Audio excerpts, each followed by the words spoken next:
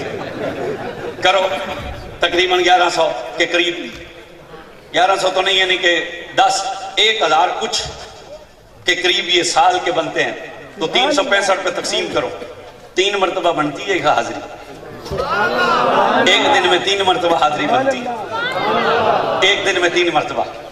اور پھر ایک دن کہا اللہ سے، میں جب بھی جاتا ہوں کبھی جرس کی آواز میں وہی لے کر جاتا ہوں، کبھی وہ شہد کی مکھیوں کی بھن بھناہٹ میں، اور کبھی میں صورت بشری میں جاتا ہوں، آج میرا دل کرتا ہے میں تیرے محبوب کے پاس اپنی صورت میں جاؤں۔ اسے ناز تھا کہ میں بہت سونا ہوں، اسے ناز تھا کہ میں بڑا حسین ہوں، اس نے اللہ سے کہا، اور یہ بات سن کر آپ کا کلیجہ ٹھر جانا چاہیے، اس نے اللہ سے کہا مجھے اجازت دے میں آج اپنی اصلی صورت میں جاؤں۔ اللہ نے فرمایا جا، اجازت ہے۔ حضور حرم میں تھے، حضور حرم میں تھے، جب جبریل چلا نا اللہ نے حضور کے قلب پر وحی کی، اور یہ بات یاد رکھنا وحی کے لیے حضور جبریل کے محتاج نہیں ہے، وحی کے لیے حضور یہ جو حروف مقطعات ہیں نا جن کا مطلب کوئی بھی نہیں جانتا، یہ اللہ جانتا ہے، یہ اللہ کا اونچی بولو رسول جانتا، جبریل بھی نہیں جانتا یہ الف لام میم کا مطلب کیا ہے۔ ہاں میم کا مطلب، اب یہ آیات لے کر آیا نا، اس نے کہا کاف ہا یا عین صاد، اور جب یہ پڑھنے لگا اس نے کہا کاف، حضور نے فرمایا علم تو، اس نے کہا ہا، حضور نے فرمایا علم تو، اس نے کہا عین یا، حضور نے فرمایا علم تو، اس نے کہا عین، حضور نے فرمایا علم تو، اس نے کہا صاد، حضور نے فرمایا علم تو، مطلب کیا تھا؟ اس نے کہا کاف، حضور نے کہا میں نے جان لیا، اس نے کہا ہاں، حضور نے فرمایا میں نے جان لیا، اس نے کہا یا، حضور نے فرمایا میں نے جان لیا، اس نے کہا عین، حضور نے فرمایا میں نے جان لیا، اس نے کہا صاد، حضور نے فرمایا میں نے جان لیا۔ یہ اٹھا، اس نے ہاتھ باندھے، اس نے کہا یا رسول اللہ وہی تو میں اب لے کر آ رہا ہوں، تو آپ نے پہلے کیسے جان لیا؟ حضور نے فرمایا سن، تو صرف قرآن کے حرف اور لفظ لے کر آتا ہے، ان کے معنی اللہ پہلے ہی میرے دل پر نازل فرما دیتا ہے۔ اب اس نے کہا کہ میں جانا، اللہ نے فرمایا اجازت ہے۔ حضور حرم میں کعبے کا طواف کر رہے تھے، یہ جب چڑھا نا سدرہ سے اس نے سارے پردے اتارے، اور اصل صورت میں جب نیچے اترا نا اللہ تعالیٰ نے محبوب کے قلب پر وحی کی، محبوب وہ آ رہا ہے، اور اس نے سارے پردے اتار دیے، محبوب تم سارے نہ اتارنا، کوئی نہیں آواز، کے قلب پر وحی کی کہ وہ آ رہا ہے، دکھلانا چاہتا ہے تمہیں اپنا حسن، اس نے سارے پردے اتار دیے، مگر تم سارے نہ اتارنا، تم صرف ایک اتارنا۔ تم سارے نہ اتارنا. اب یہ اللہ تعالیٰ آپ سب کو حج اور عمرے کی سعادت نصیب فرمائے. اور نصیبوں والے ہیں جو آج 2 نکلیں گے. اور یہ بھی ربیع الاول کی برکت ہے. 7 مہینے حضور کا روزہ بند رہا ہے، لیکن ربیع الاول کا چاند نظر آیا، انہوں نے بھی حضور کا روزہ انور کھول دیا.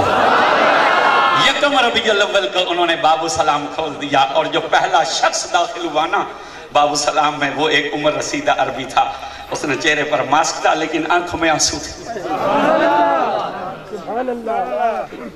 نصیبوں والے ہیں جن کو حضور نے آج پسند کر لیا. نہ پرچی حاجی علی احمد کے چانے سے نکلے گی، نہ مفتی صاحب کے چانے سے، نہ حضرت کے، نہ میرے. یہ نکلے گی تو مدینے والے کے چانے سے نکلے گی.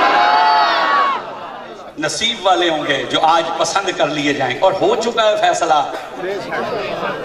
یہ فیصلے بھی روز ازل میں ہو چکے ہیں. یہ آج کل کے فیصلے نہیں ہیں، یہ صبح ازل میں ہو گئے تھے. میں ایک محفل سے اترا تو ایک نوجوان حضرت مل کر رونے لگا، کہنے لگا کہ دعا کریں اللہ تعالیٰ مجھے مدینہ شریف کی حاضری نصیب فرمائے. میں نے اسے کہا حاضری تو ہو گئی، حاضری تو ہو گئی. وہ حیران ہو کے کہنے لگا آپ نے تو دعا بھی نہیں کی، حاضری کیسے ہو گئی؟ میں نے کہا یہ خیال بعد میں پیدا ہوتا ہے، منظوری پہلے دے دی جاتی ہے. یہ خیال بعد میں پیدا ہوتا ہے، منظوری پہلے ہو جاتی ہے. اللہ نے حضور کی طرف وہی کہ محبوب وہ آ رہا ہے، اس نے سارے پردے اتار دیے. تم سارے نہ اتارنا، صرف ایک اتارنا.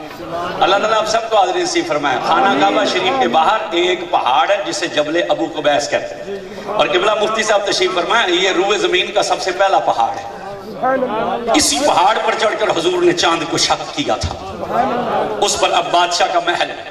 جب یہ جبل ابو قبیس پر اترا نا جبریل تو آگے نہ گیا، وہی رک گیا. حضور حرم کے اندر تھے، یہ رک گیا. اللہ تعالیٰ نے جبریل سے خطاب کیا. اللہ نے فرمایا تو بڑے ناز سے چلا تھا، اب آگے کیوں نہیں جاتا؟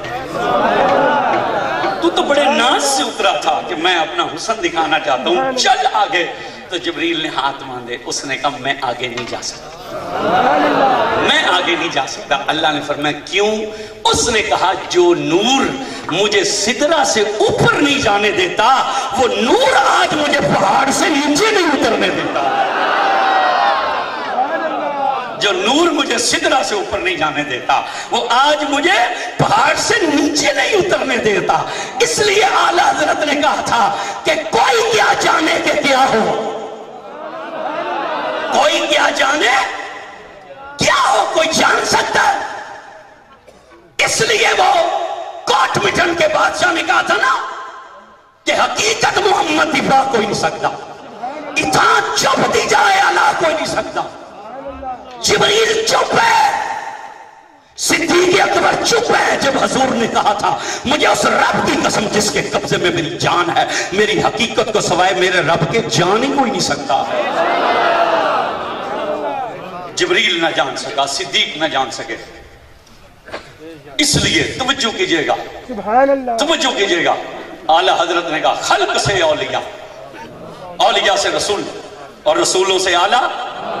امام قسطلانی نے کہا کہ اللہ نے تو حضور کا ظاہر بھی لوگوں کو نہیں دکھلایا، یہ جو لوگوں نے دیکھا ہے یہ بھی حضور کے ظاہر کی حقیقت نہیں ہے. اس لیے اللہ حسن مصطفیٰ پر ایک پردہ اٹھا دیتا تو ساری مخلوق کی آنکھیں اندھی ہو جاتی. کوئی بھی نہیں دیکھ سکا ہے حضور کو، کوئی بھی نہیں دیکھ سکا. بس جس کا جتنا ظرف تھا اس نے ویسا دیکھا. توجہ کیجئے گا. فرمایا آسمان اس لیے بنا لوگ دیکھیں تو کہیں بہت اونچا، مگر یار کو معراج کی شب عرش پر کھڑا کر کے کہا کو کتنا بھی اونچا کیوں نہ ہو جائے تیرے تلووں سے اونچا نہیں ہو سکتا، تیرے تلووں کے نیچے نیچے رہے گا. یہاں پر میرے مرشد گرامی کے والد حضرت بابا جی پیر سید فضل شاہ صاحب رحمۃ اللہ علیہ آپ فرماتے تھے کہ معراج کی شب میں اللہ نے کیوں کہا تھا محبوب سے کہ نالین پہن کے آ. حضور نالین پہن کر گئے نا، بولو تو صحیح آئے، نالین پہن کر گئے نا. عرش پر جب چڑھنے لگے تو آپ نے تو ارادہ کیا تھا نا فخلا نالین اتار دوں.